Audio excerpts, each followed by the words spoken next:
그러니까 성경이 무엇에 관해 쓰여져 있느냐 그러면은 대부분의 사람들이 뭐라고 얘기를 합니까? 성경이 무엇에 대해 써져 있느냐? 황 집사님 한번 생각해 보셨어요? 하나님의 사랑. 하나님의 사랑. 또 우리 이은국 집사님. 한마디로 성경은 이것에 대해 썼다 하면은 어떠한 것에 썼다고 생각됩니까? 대부분의 사람들은 예수 그리스도에 대해 썼다고 얘기를 합니다. 창세기부터 요한계시록까지 예수 그리스도가 오시고 예수 그리스도가 재림하시고 예수 그리스도가 세상을 다스리는 것에 대해서 썼다고 많이 말을 합니다. 그 틀린 말 아닙니다. 맞는 말입니다. 그런데 우리가 한 가지를 더 생각한다면은 예수님이 왜 오셨습니까? 우리의 영혼 구원을 위하여. 우리 영혼을 구원하기 위해서 왔잖아요. 그날에 왜 우리 영혼을 구원해야 됩니까? 죄잖아요. 죄. 성령은요 우리 죄에 대해서 쓴 거예요. 창세기부터 요한계시록까지 우리 죄에 대해서 쓴 겁니다. 자, 잘 들어보세요. 하나님이 천지를 창조하시고 마지막으로 사람을 창조하시고 인간을 창조하실 적에 인간을 어떻게 창조했습니까? 하나님의 형상대로 창조했습니다. 그래서 하나님과 영적으로 육체적으로 모든 면에서 교통하는데 전혀 문제가 없었습니다. 그래서 하나님과 함께 거닐며 하나님과 대화를 합니다. 그죠? 네. 하나님과 우리 관계가 끊어진 이유가 나옵니다. 그 이유가 뭡니까? 죄예요, 죄. 근데 그 죄명이 뭡니까? 죄명이 뭡니까?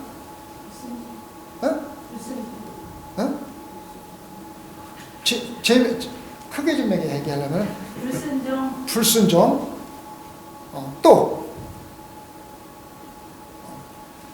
죄명이 뭐냐면은 조금 똑똑해지겠다는 욕심이었습니다. 그 말은 뭐냐면은 하나님만이 선과 악을 구별하는데 나도 한번 선과 악을 구별하고 싶다는 욕심이 생겼거든요. 그래서 어떻게 보면은요 아담과 하와가 진 죄가 이렇게 대단히 큰 죄라고 생각 안 할 수도 있어요. 정말 그래요. 제가 지난주에 제가 왜 이런 말씀을 드리냐면 지난주 죄에 대해서 제가 굉장히 좀 깊이 얘기를 하고 그 죄에 대해서 굉장히 신랄하게 그 이기주의 신앙생활에 대한 죄에 대해서 말씀을 많이 들었는데 실질적으로 지금 세상에서 볼 적에 아담과 하와가 진 죄가 그렇게 심각한 죄가 아니에요. 그렇잖아요.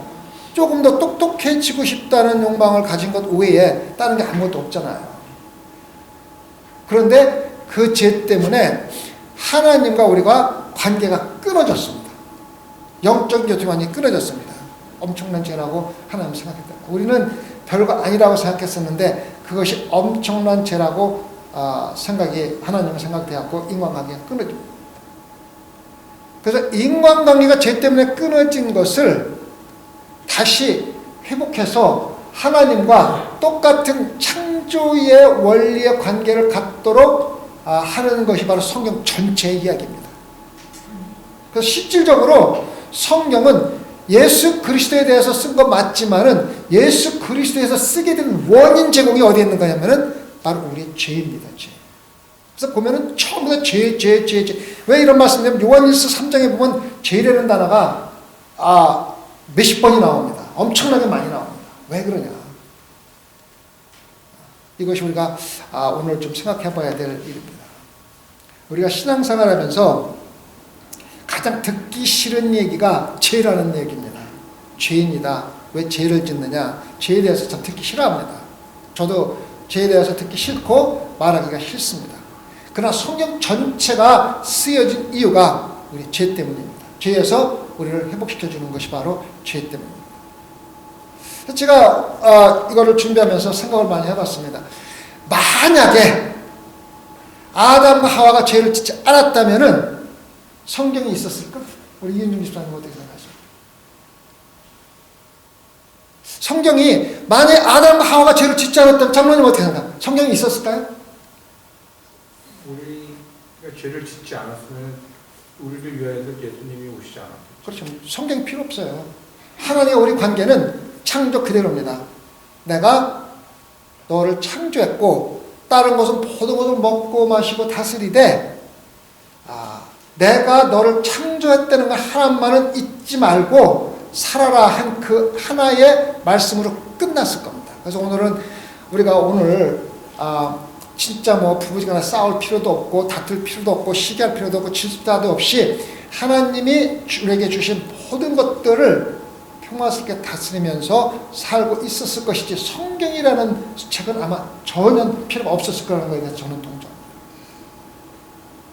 성경이 나오던 이유가 죄 때문입니다. 죄를 지었기 때문에 하나님이 죄를 지은 인간을 갖다 버려둘 수가 없잖아요. 그래서 그 인간을 다시 구원해서 하나님과 옛날에 창조했던 관계를 갖다가 회복하기 위한 과정이 성경책이기 때문에 성경에서 죄라는 단어를 빼면은요, 성경에는 아무런 의미가 없어요. 물론 예수님에 관한 거지만은 예수님이 오시게 된 이유가 바로 죄 때문에 그렇습니다.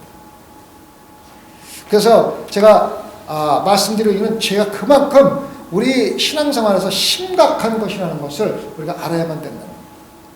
목사님 맨날 제 얘기만 해갖고 주눅 들어서 못 살겠습니다. 근데 알아요. 맞습니다. 2010년 초반 때 이제 냉전 시대가 끝나고 소련이 무너지면서 소련에 갇혔던 엄청나게 많은 죄수들을 정치범들을 갖다가 풀어주기 시작했습니다. 라비 자카리아라는 사람이 앤드루 에어포스 설교에서 그런 얘기를 하더라고요. 근데 그 가운데 어떤 사람이 있었냐면은 헝가리에서 온 그 죄인이 있었는데 몇 살에 잡혔냐면 20살에 잡힌 거예요. 20살에? 20살에 잡혔는데 그 사람이 그 당시에 풀릴 때 75세였었어요. 즉 55년 동안을 감옥에 있었는데 독방에 있은 거예요. 독방에. 그래서 독방에서 55년을 있으면서 이 사람이 풀려날 때쯤 되니까 계속 뭐 중얼중얼 거리는데 도대체 무슨 말 하는지 모르니까 그 소련에서 저런 정신병자는 그냥 풀어주는 것보다 그냥 죽이는 게 좋다 해서 사형을 시키려고 그랬었어요. 그런데 그 헝가리에서 온 그 정신 학자들이 적어도 우리가 한번 연구를 좀 검사를 한번 해보고 이 사람이 진짜 정신병자냐 아니면 확인해서 정신병자라면 하고 싶은데 했지만은 그렇지 않은 게는 무슨 뭐 좀 치료를 좀 하자 해가지고 그 사람을 데려다가 검사를 하기 시작했습니다. 검사를 했는데 놀랍게도 그 사람이 중얼거리는 말이 55년 전에 헝가리 한 지방에 있는 우리말에 하면 뭐 대구 사투리라든가 뭐 이런 정도의 말을 중얼중얼거리고 있었던 거예요. 55년 동안 말을 제대로 못하니까 그냥 옛날에 하던 말을 갖다 중얼중얼거리고 있었던 거예요. 그래서 그 사람을 다 치료하고 풀어주면서 가장 원하는 게 뭐냐고 물어봤더니 무엇일 것 같아요? 55년 동안 독방에 갇혀 있다가 풀리면서 원하는 게 황 집사님 같은 뭐를 원하겠어요? 사람 만나는 거예요? 저 사람 만나는 거예요. 그 사람이 원한 것은요, 놀랍게도 거울이었었어요. 거울. 그러니까 55년 동안 자기 얼굴을 본 적이 없는 거예요. 그래서 20대에 들어와서 독방에서 거울 한번 보지 못하다가 풀리면서 제일 먼저 보고 싶었던 게 거울인데 거울을 보고 자기 55년의 자기 모습을 보고 거울을 집어던지고 얼굴을 감싸고 흐느끼는 모습을 갖다가 기록해 놓은 것이었습니다. 그래서 거울은 우리의 모습을 있는 그대로 보여줍니다. 여러분들 특히 여자분들이 아침에 밖에 나갈 적에 거울 앞에서 열심히 치장을 합니다. 뭐 이것도 바르고 저것도 바르고 사람들이 이 정도로 했으면은 이 정도로 내가 분장을 하면은 사람들이 좀 이쁘게 봐주겠지 할 정도의 모든 정성을 들여서 나갑니다. 그렇죠? 근데 그건 뭐 여러분 다 아시다시피 그는 우리의 뭐라 그럴까요? 꾸밈입니다. 그죠? 진짜 얼굴 아니잖아요. 그래서 라비 자카리아가 그 얘기를 하는 얘기는 뭐냐면은 영적인 거울이 없을까? 영적으로 우리가 들여다보고 내가 20년에 봤던 모습과 55년 모습 보고서 정말로 바뀐 모습을 볼 수 있는 영적인 거울이 무엇이냐고 묻는 거예요. 그것이 바로 성경이라는 말씀입니다. 성경. 그래서 성경이라는 말씀을 우리가 볼 적에 우리가 영적인 거울을 본다는 모습으로 내 모습이 얼마나 하나님과 가깝게 영적으로 변하는가, 아니면 내가 얼마나 추악한 죄인으로 보이는가를 갖다가 실제로 볼 수 있는 솔직함이 있어야 된다는 거예요. 그래서 우리가 신앙생활 하면서 죄라는 단어가 가장 듣기 싫은 말이지만은 가장 성경에 쓰여진 이유라는 것을 알고 죄에 대한 문제를 해결하기 위해서 예수 그리스도가 오셨고, 창세기부터 요한계시까지 예수 그리스도에 대한 말로 가득 차 있는 이유가 바로 거기에 있다는 거예요. 우리가 예수 그리스도가 오는 원인 제공을 했다는 말입니다. 5절에 보면은 그가 우리 죄를 없이 하라고 나타나신 바 된 것을 너희가 아나니 그에게는 죄가 없다. 그가 누굽니까? 예수 그리스도잖아요. 그죠? 예수 그리스도가 우리 죄를 없이 하려고 크리스마스 오신 거예요. 인카네이션 하신 거예요. 첫 번째 사람으로 태어나신 거예요. 맞죠? 그죠? 거기에 대해서 하지 않은 그리스도인들은 없습니다. 예수님이 첫 번째 인간으로 이 세상에 오신 이유는 우리의 죄를 없이 하라고 오신 겁니다. 그런데 문제는 뭐냐?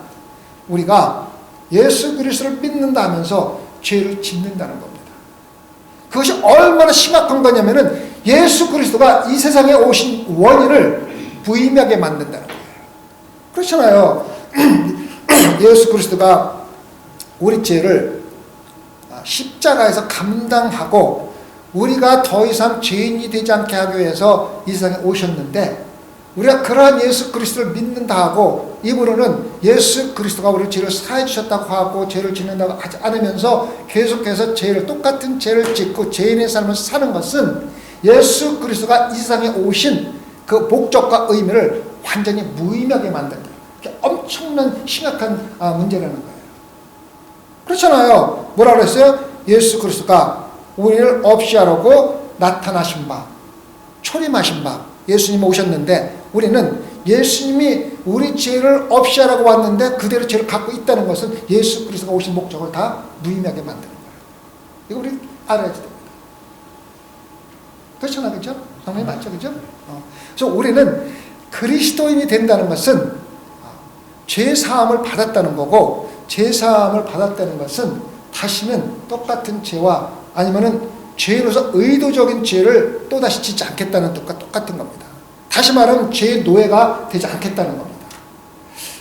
우리가 그거를 좀 이거에 대해서 여러 학자들이 의견이 분분합니다. 그러면은 한 번 예수 그리스도를 믿은 사람은 죄를 질 수도 없고 지지도 않고 거룩하게만 샀느냐? 그렇지는 않잖아요. 그죠? 그래서 여기서 학자들이 말하는 건 뭐냐면은 죄가 우리 안에 있어요. 우리 안에는 항상 죄를 짓고 싶은 욕망과 그러한 죄의 속성이 우리 안에 있어요. 그런데 기독교인과 기독교인이 아닌 사람과 거듭난 사람과 거듭나지 않은 사람과를 차이는 뭐냐면은 그 죄의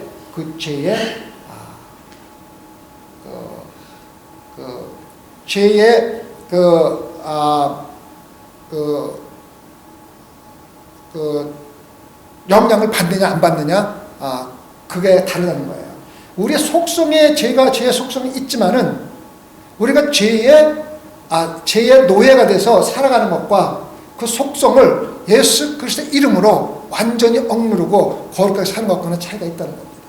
누구나 죄의 속성이 있잖아요. 그죠? 그게 바로 아담이 지은 죄의 원인 아닙니까? 근데 죄의 노예가 되는 것은 문제가 있다는 겁니다. 그래서 여기서 말하는 죄를 짓지 않는다는 것은 뭐냐면은 우리가 항상 거룩하게 예수 그리스도가 거룩하게, 물론 3장 2절에서 지난번에 얘기했듯이 우리의 궁극적인 목표는 예수 그리스도와 똑같이 되는 거며 예수 그리스도가 나타날 적에 예수 그리스도와 하나가 되는 겁니다. 그래서 우리는 완전히 예수 그리스도 거룩한 사람이 되는 거지만은 이 세상에 살면서 우리가 죄를 짓지 않고 살 수 있는 방법은 죄의 노예가 되지 않는다는 겁니다. 차이가 있는 겁니다. 그래서 예수님께서 오신 목적을 무의미하게 만드는 것이 바로 우리가 계속해서 예수 그리스도를 믿으면서 죄인으로 살아가는 겁니다. 그 다음에 그에게는 죄가 없느니라. 예수 그리스도는 죄가 없다. 그건 왜 여기서 죄가 없다는 걸 갖고 강조를 하냐면은 죄가 있는 사람은 다른 사람의 죄를 용서해 줄 수 있는 능력이 없습니다. 옛날에 예수 그리스도 오기 전에 어떻게 죄를 용서해 줬습니까? 죄 사함을 받았습니까? 점이 없고 흠이 없는 양이나 동물이라든가 합당한 동물의 피를 통해서 우리가 죄를 사함 받았지 않습니까? 그래서 죄를 사함을 사줄 수 있는 사람은 죄가 없어야 되는데 그 사람이 누구냐면 바로 예수 그리스도밖에 없다는 겁니다. 그래서 예수 그리스도가 없이는 우리는 죄 사함을 받을 수 있는 방법이 하나도 없다는 거예요. 하나도 없는 거예요. 그래서 우리는 반드시 예수 그리스도가 죄가 없다는 것을 알고 죄가 없는 예수 그리스도에서 우리는 첫 번째로 죄상을 받을 수 있다는 걸 갖다가 알아야 합니다. 그래서 우리가 죄를 짓는 첫 번째 잘못된 원인은 예수 그리스도가 오신 목적을 무의미하게 만든다는 것을 기억해야 합니다. 6절에 보면은 그 안에 거하는 자마다 범죄하지 아니하나니, 그 안에 거하는 자는 누굽니까? 예수 그리스도 안에 거하는 자마다 범죄하지 아니하나니, 범죄하는 자마다 그를 보지도 못하였고 그를 알지도 못하였느니라. 자, 두 번째 문제가 뭐냐면은 우리가 예수 그리스도를 믿으면 어떻게 됩니까? 예수가 내 안에, 내가 예수 그리스도 안에 거하는 겁니다. 그렇죠? 맞죠? 그렇죠? 그래서 그 안에 거하는 자마다, 예수 그리스도 안에 거하는 자마다, 예수 그리스도에 거한다는 뜻은 뭐냐면은 예수 그리스도와 교제한다는 뜻이에요. 함께 에덴 동산을 살듯이 기도를 통해서 예수님, 오늘 내가 이런 기도를 하나님께 드립니다. 예수님 이걸 듣습니다. 듣고 우리에게 응답을 해주십니다. 우리가 찬양을 통해서 예수 그리스도와 또 교제를 합니다. 그게 바로 예수 그리스도가 우리 안에 거한다는 겁니다. 예배를 통해서 예수 그리스도와 교제를 합니다. 그 말은 뭐냐면은 예수 그리스도가 우리 안에 있다는 겁니다. 또 우리가 예수 그리스도 안에 있다는 겁니다. 그래서 우리는 예수 그리스도를 믿는 성도들은 끊임없이 예수 그리스도 안에서 예수 그리스도와 교제하는 겁니다. 교제하는데, 예수 그리스도와 교제하는 자는 뭐가 된다 그랬어요? 죄를 범하지 않는다 그랬어요. 그래서 우리가 죄를 범하는 것은 예수 그리스도와의 교제를 거부하는 겁니다. 그렇잖아요. 예수 그리스도가 내 안에 거하는 것은 예수 그리스도 내가 교제하는 것인데, 교제하는 자는, 예수 그리스도 내 안에 거하는 자는 범죄하지 않는다 그랬는데, 내가 계속 범죄를 한다는 것은 예수 그리스도와 교제할 의도도 없고 예수 그리스도가 내 안에 거하는 것을 원하지 않는다는 것과 조금도 다름이 없다는 겁니다. 심각하다는 거예요. 아시겠습니까? 그래서 6절에 보면은 그 안에 거하는 자마다, 예수 그리스도 안에 거하는 자마다 범죄하지 아니하나니, 범죄하는 자마다 그를 보지도 못하였고 그를 알지도 못했니라고 얘기하고 있습니다. 우리는 신앙생활하면서 지난번에도 말씀드렸지만은 가장 쉽게 범하는 죄 중에 하나가 모든 것을 우리가 생각한 대로 신앙생활을 많이 합니다. 교회 운영도 그렇고 교회 봉사도 그렇고 우리가 생각했던 대로 많이 그렇게 결정을 해서 하게 됩니다. 근데 그거는 어쩔 수 없지만은, 그런데 문제는 우리가 그렇게 모든 것을 하면서 실질적으로 우리 입에서 뭐라고 그럽니까? 하나님의 뜻에 따라서 결정을 하고 하나님의 뜻에 따라서 교회를 운영한다고 얘기를 하잖아요. 그래서 실질적으로 우리가 모든 걸 다 결정해서 다 해놓고 나서 하나님의 뜻을 우리가 결정하는 것 갖다가 꽤 맞추려고 노력할 때가 참 많습니다. 정말 대부분의 교회들이 그렇게 교회를 운영하고 교회를 하나님을 섬깁니다. 그래서 수십 번 얘기했지만은 AW 토저는 그렇지 않습니까? 지금 교회에서 성령님을 빼내도 90%는 똑같이 교회가 운영이 된다고 얘기했잖아요. 근데 초대교회에서는 성령을 빼내면은 90%가 하던 일이 중단된다. 전부 90%가 성령에 의해서 됐다고 얘기를 했잖아요. 그죠? 그래서 지금 교회들은 90%가 사람들에 의해서 운영이 되고 결정이 되고 모든 것을 그 사람 뜻대로 하는데, 그것은 있을 수 있다 하지만은 거기에다가 하나님의 뜻을 갖다가 집어넣기 위해서 하나님을 자기들 생각하고 결정한 상자 속에 집어넣으면서 신앙을 하는 게 가장 큰 문제가 된다는 거예요. 그것이 굉장히 큰 죄인데, 그 말은 뭐냐면은 우리가 하나님 안에 거하지 않으면서 하나님 안에 거하는 것 같이 신앙생활을 한다는 겁니다.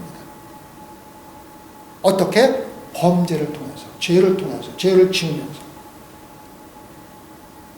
여러분, 아까도 얘기했지만 죄라는 것을 단어를 갖다가 공격적인 걸 갖다가 죄라고 생각하면요, 여러분들 중에서 죄인이라고 인정하는 사람 거의 없어요. 신앙이기 때문에 뭐 하나님은 나 죄인이라 그래서 뭐 죄인은 나도 안 하도 죄인이라고 말은 하지만 실질적으로 왜 내가 죄인이야? 그렇게 생각하기가 참 쉽습니다. 내가 간음을 했어? 내가 살인을 했어? 내가 뭐를 했어? 따져보면은 실질적으로 내가 죄인이라고 들을 적에 좀 억울할 때가 많다고 생각하면서 신앙생활 사람이 참 많다는 거예요. 그래서 제가 지난주에 장시간을 거쳐서 죄에 대해서 좀 엄미션의 죄에 대해서 마땅히 해야 될 일을 하지 않는 죄에 대해서 제가 설명을 많이 드는 겁니다. 생각해보세요. 아담과 하와가 죄를 졌는데 좀 더 똑똑해지겠다고 한 게 뭐 이렇게 큰 잘못입니까? 그것 때문에 하나님과 인간과 관계가 하나님 형상대로 지은 결과를 갖다가 끊을 만큼 그렇게 큰 죄입니까?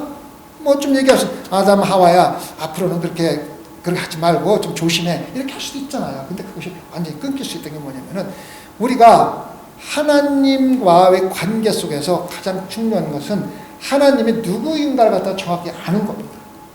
그래서 선악과를 먹었다는 것은 하나님이 누구라는 것, 다시 말하면 하나님이 창조주라는 것 갖다가 잊어버렸다는 거예요. 그래서 우리가 산을 하고 간음을 하고 이런 것들은 나중에 나온 죄를 짓고 나서 부수적으로 나온 것이지 근본적인 우리의 죄는 뭐냐면 하나님이 누구라는 것을 정확히 알지 못하고 또 안다 하더라도 하나님이 누구라는 그대로 정확하게 우리가 대접을 하지 않는다는 거예요. 하나님이 누굽니까? 첫 번째 창조주 아니에요. 그런데 우리가 살아가면서 정말 하나님을 창조주로 생각하고 사느냐? 하나님은 전지전능하신 분이라고 그러잖아요. 그러니까 우리가 신앙생활하면서 정말 하나님을 전지전능하신 하나님으로 믿고 신앙생활 하느냐? 하나님은 거룩하신 분이라고 얘기하잖아요. 정말 하나님의 거룩하심이라고 생각하느냐? 그래서 하나님이 누구라는 것을 알고 또 우리가 알고 있다고 생각하지만은 실질적으로 우리 신앙생활 속에서는 하나님을 그렇게 대접하지 않는다. 제가 가장 목회하면서 힘들고 기분 나쁜 일이 뭐냐면요 예배입니다. 예배입니다. 예배가 옛날에는 하나님과 예배가 뭡니까? 하나님과 교제하는 영적 교제 아닙니까? 영적인 교제를 갖다가 한 시간에 안 끝내주면 성도들의 얼굴이 찌그러지고 막 왔다 갔다 하고 난리가 나는 거예요. 근데 실질적으로 하나님과 영적인 교제하면서 그렇게 피곤할 필요가 뭐가 있냐? 그게 하나님과 교제하고 있는 시간입니까? 하나님을 정말 전지전능한 분으로 예배 드리고 있는 시간에 그렇게 한 시간 내로 안 끝내주면 그렇게 힘든 겁니까? 한번 생각해 보세요. 여러분들 예배가 뭡니까? 하나님을 거룩하신 하나님을 경배하고 찬양하는 시간인데 경배하고 찬양하는 시간이 한 시간 안 끝났다고 온갖 반응을 보인다는 것이 우리가 실질적으로 하나님을 그렇게 대접하고 있느냐는 겁니다. 생각해 보시라고. 새벽 예배도 마찬가지고 기도 시간도 마찬가지예요. 5분만 하면은요 기도할 게 없어요. 하나님과 영적인 교제가 5분만으로 끝난다면은 어떻습니까? 여러분들 뭐 여기 계신 분들 보니까 뭐 다 결혼하시고 왕년에 데이트하신 분들 아니야, 그죠? 남녀가 만나서 우리가 만나서 데이트할 적에 뭐 5분이 뭐 1시간 1초 같은 수가 많이 있잖아요, 그죠? 뭐 살다 보면 그렇지 않을 수도 있지만 그렇잖아요. 근데 인간 대 인간과 좋은 사람과 만나서 교제하는 것도 그렇게 시간을 많이 보내면서 하나님 거룩하시고 우리의 삶이시고 우리에서 죄를 구원하시고 모든 걸 갖다가 미사고를 다 쓰면서 예배 들을 적에는 지루해하고 조금만 늦으면은 짜증내고 또 나가려고 하고 그러는 그 모습이 우리 모습이라는 거예요. 이거 심각하게 회개할 일입니다. 우리가 심각하게. 지난번도 말씀드렸지만은 지난주 말씀은 인도에서는 아침 예배를 9시에 시작을 하더라고요. 9시 시작해서 계속 찬양하면 사람들이 들어오고, 근데 몇 시에 끝나면 1시에 끝납니다. 1시. 그런데 그 목사님이 나한테 무슨 말씀을 하냐면, 요즘에 인도에서 4시간 드리던 예배를 2시간 반으로 줄여서 하는 교회가 많이 늘어났다는 거예요. 늘어났는데 놀랍게도 많은 사람들이 그쪽 교회로 몰린다는 거예요. 하나님을 예배의 기회에서 교회에 모이는 게 아니라 교회에서 예배 드렸다는 마음의 위로를 받기 위해서 교회 가는 거예요. 그래서 빨리 끝나고 가면 좋은 거예요. 그래서 미국에서는요, 미국 교회에서 점심 먹을 시간에 끝내주는 교회가 성장하는 교회라고 얘기하죠. 정말로 짜증나요. 그런 소리 들으면 짜증나요. 진짜 말로는 뭐 하나님이 전지전능하시고 우리를 창조하시고 우리 죄를 죽으시고 사랑으로 그렇게 하면서 예배 한 시간 드리는 데서는 온갖 마음의 상처를 받아요. 뭐 인도가 뭐 그것이 꼭 우리의 그 모범이 되는 건 아니고, 제가 이번 내일은 그 선교 보고를 하면서 설교를 같이 통해서 하려고 생각을 합니다. 근데 참 놀랍게도 4시간 동안을 갖다 예배 보는데 7, 8살, 5, 6살 된 아이들이 전혀 얼굴에 피곤한 기색이 안 보여요. 찬양을 하는데 눈에서 눈물이 막 흐르는 거예요. 어린애가 가식이 전혀 없는 거예요. 막 눈물 흘리면서 막 찬양을 하는 거예요. 그것도 몇 시간씩. 저런 사람들의 영혼은 어떨까? 그래서 우리 와이프가 쟤 데려다가 신학을 좀 보냈으면 좋겠다. 그럼 우리 생각이고, 걔도 부모가 있고, 걔도 생각이 있는 애인데 우리가 하고 싶은 대로 할 수가 없잖아요. 근데 너무 아까운 거예요. 근데 그런 애들이 한두 명이 아니라 많다는 거예요. 어린아이들이 4시간 동안 예배하면서 짜증내고 얼굴에 피곤한 해석을 의도적으로 표현해 보이는 사람이 아이가 한 명도 없는 거예요. 너무 좋은 거예요. 근데 제가 엄청나게 회개한 거 뭐냐면은, 첫 번째 교회를 타락시키는 거는 성도가 아니라 목회자다. 성도 몇 명 더 오게 하기 위해서 4시간 보던 얘기를 2시간 반을 들여서 잘라서 하는 게 누구냐? 목회자예요. 목회자. 타락한 목사들이, 목회자가 되지 않았을 때 목사들이 목사가 돼가지고 성도 몇 명 더 늘리기 위해서, 교회 성장시키기 위해서 예배를 갖다가 완전히 망쳐놓는 거예요. 생각해보세요. 그런 생각을 가지고 예배 드리는 사람들이 몇 명이나 되겠냐고. 지난주에도 말씀을 드렸지만은, 이 세계에서 가장 빨리 기독교 성장하는 나라가 어디라고 했어요, 지난번에? 중국과 이란입니다. 중국과 이란. 특히 이란에서 젊은 층들의 기독교들이 엄청나게 늘어나고 있대요. 그 이유는 뭐냐면, 그들은 예수 그리스도를 믿는 것이 진실로 예수 그리스도를 믿는 겁니다. 그냥 교회 나가서 예배 보고, 빨리 가서 예배 보고 점심 먹고, 나 예배 드리고 예수 믿으니까 천국 가겠지, 그런 생각 갖고 교회 나온 사람이 아무도 없다는 거야. 교회 등록을 하기 위해서 내가 예배를 드리다가 죽더라도 죽겠다는 각오를 서약을 해야만 교인이 된다는 거예요. 왜? 안 그러면 날라리면 교인들 와가지고 그 교회는 정보들을 갖다 풀어주면 금방 잡고 다 죽어버리니까 그럴 수가 없다는 거예요. 그래서 어떤 면에 있어서는요, 교회가 너무 크고 훌륭한 목사라고 해서 막 설교 막 잘해갖고 막 키우는 거, 그거 어떤 면에서는 정말 우리가 조심해야 될 교회의 모습 중에 하나입니다. 그래서 제가 생각하는 건, 머지않아서 타락한 목사들이 인도 교회를 완전히 타락시켰다는 생각을 하고 있다. 굉장히 중요하고 위험한 생각입니다. 그래서 목회자가 된다는 것은요, 정말로 하나님을 섬길 마음이 없으면 되지 말아야 돼요. 마찬가지예요. 정말 되지 말아야 돼요. 훌륭하고 덜 훌륭하고 뭐 설교를 조금 더 잘하고 못하고, 그거는요 둘째 문제입니다. 진심으로 예수 그리스도 사랑하지 않고 예수 그리스도로 해서 죽을 준비가 안 되는 사람은 목회자가 되지 말아야 돼요. 그런 목회자들이 인간적인 생각으로 교회를 타락시키는 거예요. 그래서 내가 그 목사님하고 그랬어요. 모세 목사님, 절대로 예배 시간 줄이지 마세요. 들리세요. 그래도 와서 예배 보겠다는 사람들 함께 보세요. 그러면은 나중에 다 다른 교회 가면 우리 교회는 누가 있냐? 그래도 그렇게 하세요. 그런데 전혀 그럴 생각은 없다고 얘기를 하더라고요. 성도 여러분, 우리가 죄를 지으면서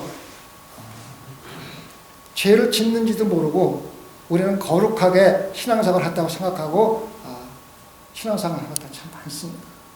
근데 아담과 하와가 죄를 짓고 하나님과 관계가 끊어지는 죄가 살인죄도 아니고 간음죄도 아니고 아무것도 아닙니다. 그저 하나님 말씀에 불순종한 겁니다. 하나님이 하지 말라는 거 한 겁니다. 그래서 우리는 하나님을 진심으로 믿는 자들은 하나님이 하라는 거 하고 하나님이 하지 말라는 걸 갖다가 하지 않는 것이 우리 성도들이 마땅히 해야 될 일입니다. 어떻게 죄 안 짓고 삽니까? 죄를 짓고 사는 것과 죄 가운데 사는 것은 다릅니다. 죄를 짓는 것과 죄 가운데 사는 것은, 죄가 마음에 있는 것과 죄의 노예가 되는 것은 다릅니다. 우리는 예수 그리스도를 통해서 죄사함을 받았을 뿐만 아니라 우리가 예수 그리스도 안에 거하기 때문에 예수 그리스도가 우리를 감싸주고 있습니다. 감싸주고 있기 때문에 예수 그리스도 안에 속하기만 하면은 우리는 범죄할 수가 없어요. 죄를 지을 수가 없어요. 우리가 죄를 짓는 이유는 간단합니다. 예수 그리스도 안에 거하지 않기 때문에 그래요. 그러고 나서 우리는 예수 안에 거한다고 말만 그렇게 하기 때문에 우리는 죄를 범하는 거예요. 분명히 나와 있잖아요. 예수 그리스도 안에 거하는 자마다 범죄하지 아니한다는. 왜? 예수 그리스도가 우리를 보호해주고 감싸주기 때문에. 이거 알아야지 됩니다. 그래서 오늘은 우리가 영적인 거울인 성경을 보고 우리 영적인 상태가 지금 어딘가, 내가 55년 후에 보는 내 얼굴인가, 아니면 내가 열심히 거울 앞에서 밖에 나가기 위해서 치장한 얼굴인가, 아니면 생 얼굴인가, 한번 들여다보세요. 그래서 내 신앙 상태가 어떠한지 말씀의 거울을 통해서 내 영적인 상태를 점검해 보시기 바랍니다. 내가 정말 예수 그리스도를 믿고 거룩하게 살고 죄 없이 살려고 노력하고 그렇게 살면서 살아가고 있는가. 죄를 짓지 않는 방법은요, 그 소극적인 방법으로 가늠하지 않고 안 하려고 하는 것보다는 적극적으로 죄를 안 짓는 게 좋습니다. 사랑을 막 베풀고 교회를 열심히 하고 하나님을 열심히 하면서 죄 질 생각을 없이 하는 게 우리 신앙인들의 올바른 태도입니다. 맨날 방구석에 앉아가지고 교회를 한 번도 안 하면서 생각하면요, 죄가 생각날 수밖에 없고 죄를 지을 수밖에 없어요. 그리스도인들이 가장 죄를 피할 수 있고 죄를 짓지 않는 방법은 하나님 일을 열정적으로 하는 겁니다. 적극적으로 하는 겁니다. 바빠서 죄 지을 생각조차 할 수 정도 열심히 하는 겁니다. 이것이 바로 예수 그리스도인들이 마땅히 해야 될 일입니다. 오늘 새벽에는 한번 거울 영적인 교회를 들여다보세요. 내가 진심으로 구원받은 자로서 살아가고 있는지, 20년 전에 보던 내 얼굴과 55년에 보는 천연틀이구나. 내 영적인 상태가 가식에 불과하구나, 화장에 불과하구나 하는지 한번 스스로 생각해 보시기 바랍니다.